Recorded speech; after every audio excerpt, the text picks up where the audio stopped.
The sitting is resumed.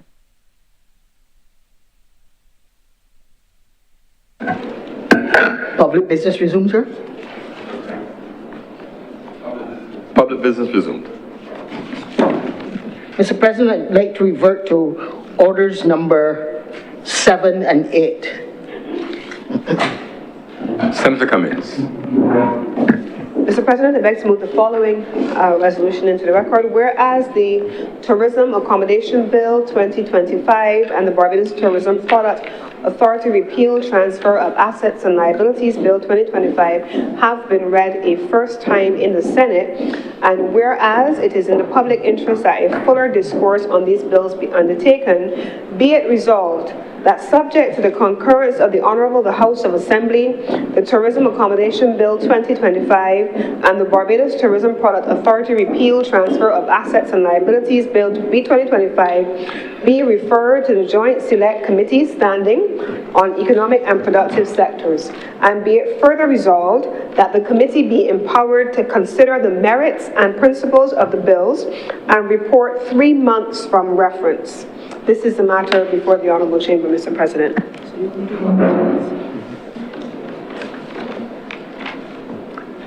The question is that this resolution formally move in order to send this matter to the Joint Select Committee standing on economic and productive sectors.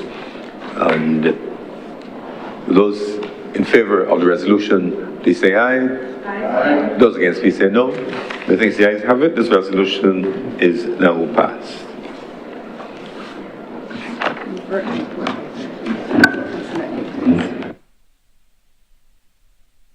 Revert to reports from Joint Select Committees. Reports from Joint Select Committees. I have before me the report of the Standing Orders Committee. The salient points are as follows. The committee comprising myself as chairman, Senator the Honourable Lisa Cummins, Senator Patricia Powers, Senator Kevin Moyes, and initially Senator Reverend Dr. John Rogers, who was ultimately replaced on September 27th, 2024 with Senator Andrea Worrell. We met on Wednesday, 7th of January 2024 to consider proposed amendments to the standing orders to facilitate hybrid sittings of the Senate. A paper entitled Amendments to the Standing Orders of the Honourable the Senate, dated May 3rd, 2023, and further amended April 4th, 2024, was discussed. The committee agreed to the amendments, but made further amendments to the paper, which are outlined below.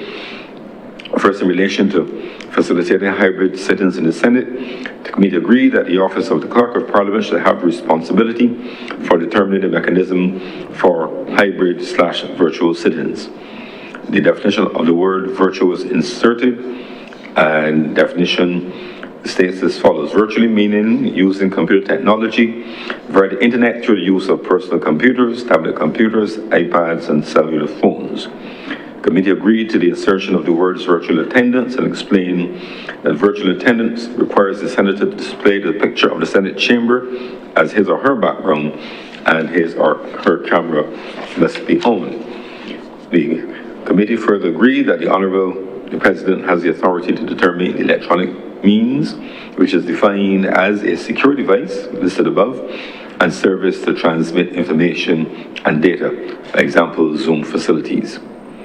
From here then, the specific amendments to standing orders. So we start basically with the same standing orders as are here for the Honourable the Senate, and in a number of specific standing orders, small insertions were made or proposed to be made to give effect to the hybrid nature of the sittings. So in standing order number 6.1, which speaks to the Clerk of Parliament recording the presence of individuals and decisions and so on. There's a proposal to insert in person or virtually, where it says the clerk shall record the names of senators attending in person or virtually, all decisions taken and divisions held, etc. In terms of a quorum, standing order 7.1, which sets the quorum for the Senate, And the proposed amendment is that at 7.1, the quorum shall consist of 9 senators physically present in the chamber, including the senator in the chair, which is what it is now. Goes on at 7.2, however, to say as follows. After the commencement of any sitting of the Senate and of a committee of the whole Senate, a quorum can be made up of a combination of senators attending physically and virtually, so long as the number of senators physically present in the chamber is not fewer than 5. So it sets the parameters, what you need to start and what you need to continue. Standing Order 7.3, again, it's a matter of drawing attention to whether there's a quorum or not. And if any senator draws attention to the president or to the chairman in committee of the whole Senate to the fact that a quorum is not present, the president or chairman, as the case may be, shall direct the senators to be summoned, including invitations sent electronically as in such form as deemed appropriate by the clerk, as if for a division. And that's to take care of very physically here. And there may not be a quorum, or there a decision is to be made, the bell will be rung. So basically having a mechanism that if that is done physically, there's electronic means to alert individuals who may not be at their microphone and camera at that moment that there is a pending matter. Standing Order number 8, days and hours of sit-ins, and we're busy inserting hybrid proceedings, where the Senate shall meet in, and shall meet in hybrid proceedings on such days and times, etc., etc. Petitions and papers, Standing Order 13.1, again, it inserts into the matter of papers, where papers are presented by a minister or parliamentary secretary, and it says either present in the chamber or virtually. So it's essentially adding the virtual component to what already exists in the standing orders as physical. So these are not new standing orders, just looking to see there for clarity. There's a need to ensure that as it's a hybrid meeting, the standing orders reflect most scenarios. In the standing orders, standing order number 17, the manner of asking and answering questions, and this clarity is given. The standing order says, for the purposes of these standing orders, rise in his place shall mean, and it gives 2 situations here as amendments. A, in relation to a senator physically present, that is present in the chamber, rising in his place to which he has been assigned. And B, in relation to a senator attending virtually, raise their hand virtually as is acknowledged by the president or senator in the chamber, using the raise hand feature, of course, in the platform. Rules of debate, Standing Order number 31.2. Again, about being seen if 2 or more senators rise or raise their hands virtually at the same time, etc., etc., the president shall call upon who first catches his eye.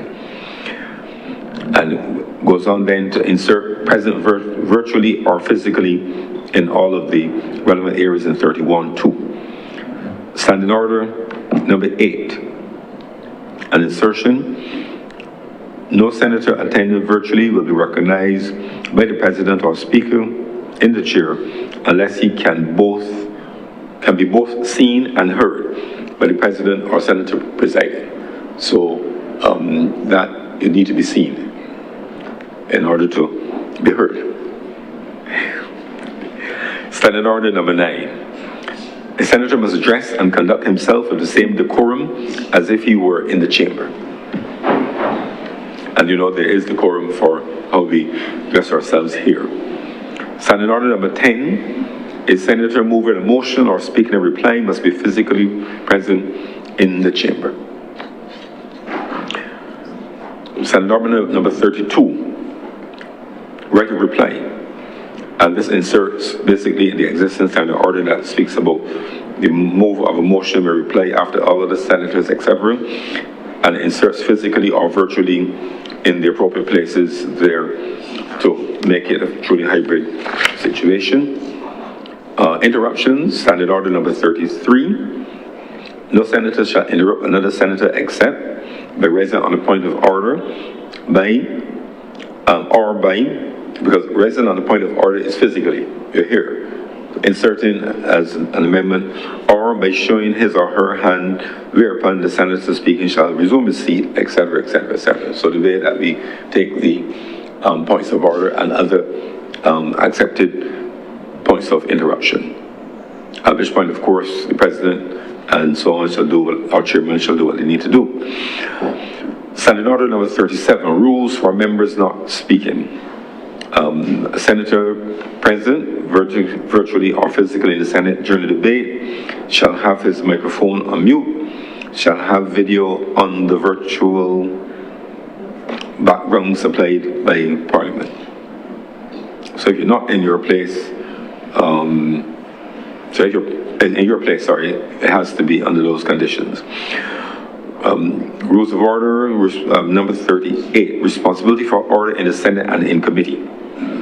38.2, existing standing order starts when the president or chairman rises, any senator, and the insertion here is whether in the chamber physically or virtually. And it continues on as before, then speaking or wishing to speak shall immediately resume his seat or unmute or mute his microphone as the case may be. So essentially, if the president rises, those who are speaking speak no more and take their place. As is the case now, but just add in again through these minor insertions, but for clarity on being in virtual presence. Order number 39, order in the Senate and in committee, and it inserts in the appropriate places matters relating to the virtual aspect of the sitting. And then the matter of voting, decision of questions, standing order number 40.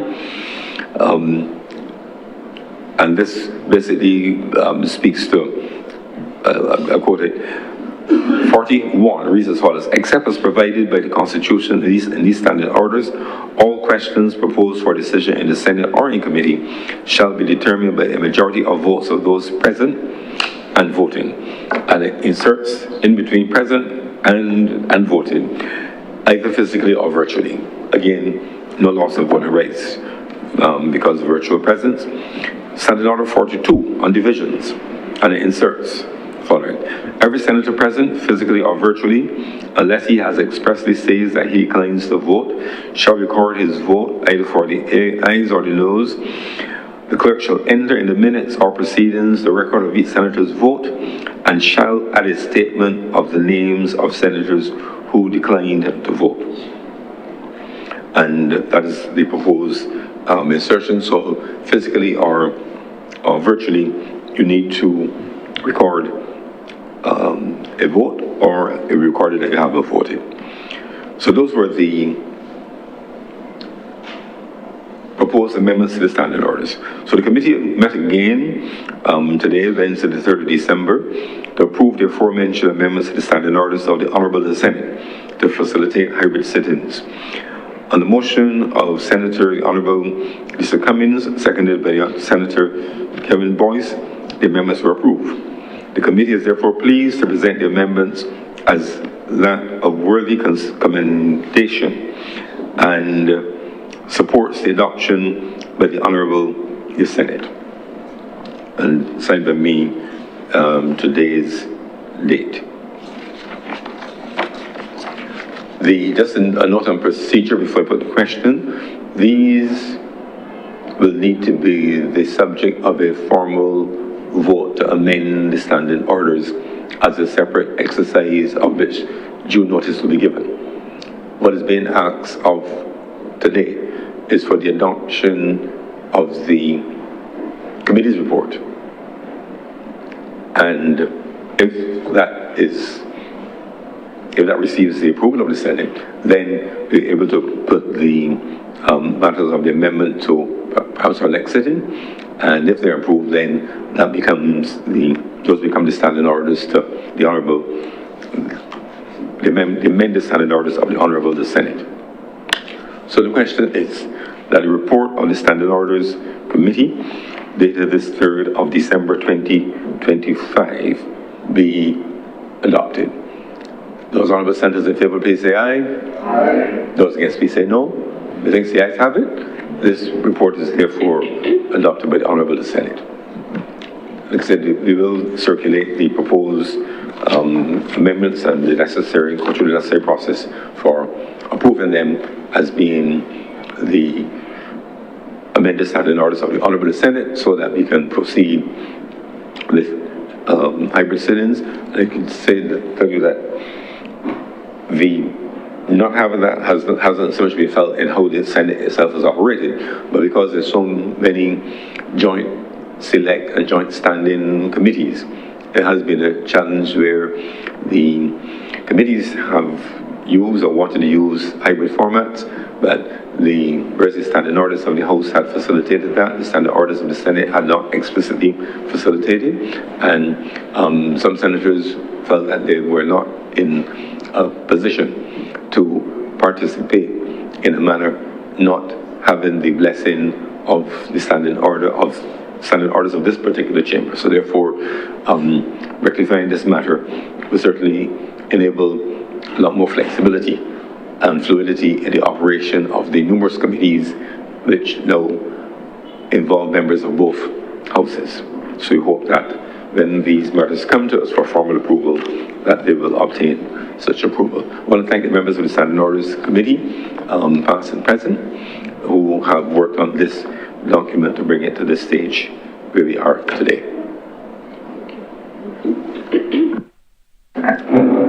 Thank you very much, Mr. President. That brings us to the end of government business for today, and I beg to move that this sitting of the Senate be adjourned sine die. The question is that the Honourable Senate will now adjourn sine die. Will those honourable senators in favour please say aye? Aye. Those against please say no. Methinks the ayes have it. The Senate stands adjourned sine die.